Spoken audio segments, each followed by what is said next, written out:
A sustainable farmer is probably not going to last all that long because he's only sustaining, where regenerative farming is actually improving all the time. And I think that's what most farmers do because they're actually uptaking all that new technology, improving soil health and making healthier plants, healthier crops, healthier pastures, healthier animals.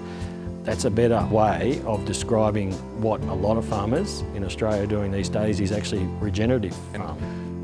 Satellite imagery. And today, some of those farmers are gathered at Ballyang on Melbourne's urban fringe to discuss the results of a 2-year trial on nitrogen use.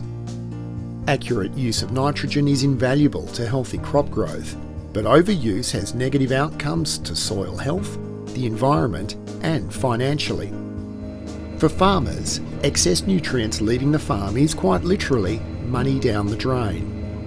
Traditionally, farmers have taken a blanket coverage approach to nitrogen application.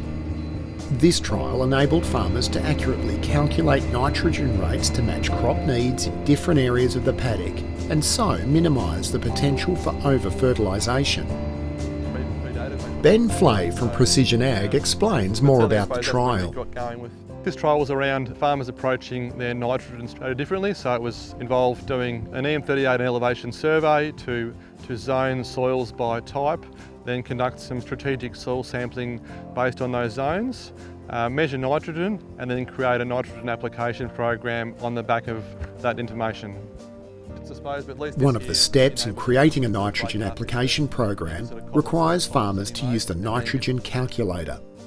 Ben explains what the nitrogen calculator does. The calculator basically incorporates current soil nitrogen levels, the proposed crop type, the yield aspirations, mineralisation of nitrogen, and then ultimately it spits out a recommendation for the coming season. So, what were the results of the trial?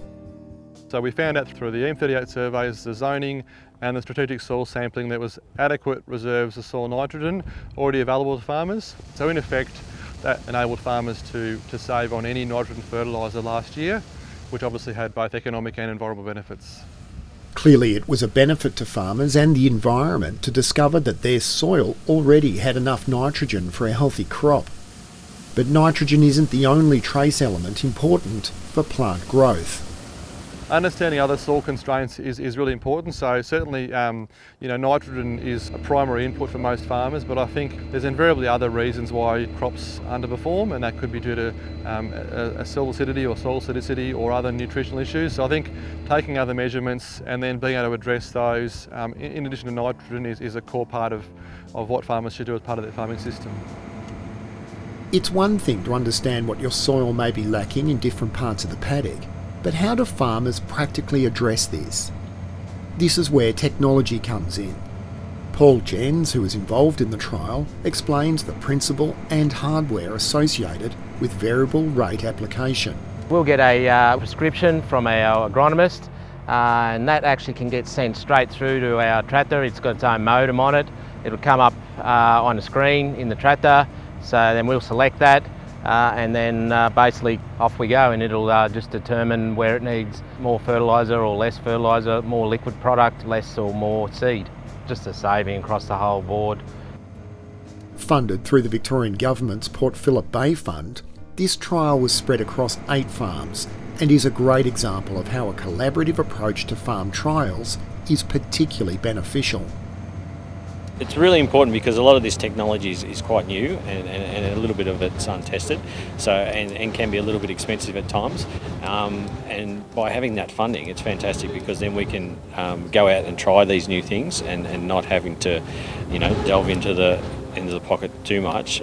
We're interested in our nitrogen application and trying to tailor it to the year that we're going to have with dry years we've been having. Yep. And just trying to get more of an understanding about the amount of nitrogen that we need and to base important decisions on, I guess, to try and save us money when we really need to save money. I think the take-home message for farmers is through taking more objective measurements around their soil, they can make more informed decisions around their primary input costs, which are largely fertilisers. Savings money, but also better for the soil, better for the environment. So, less nutrients being leaching, less nutrients being run off.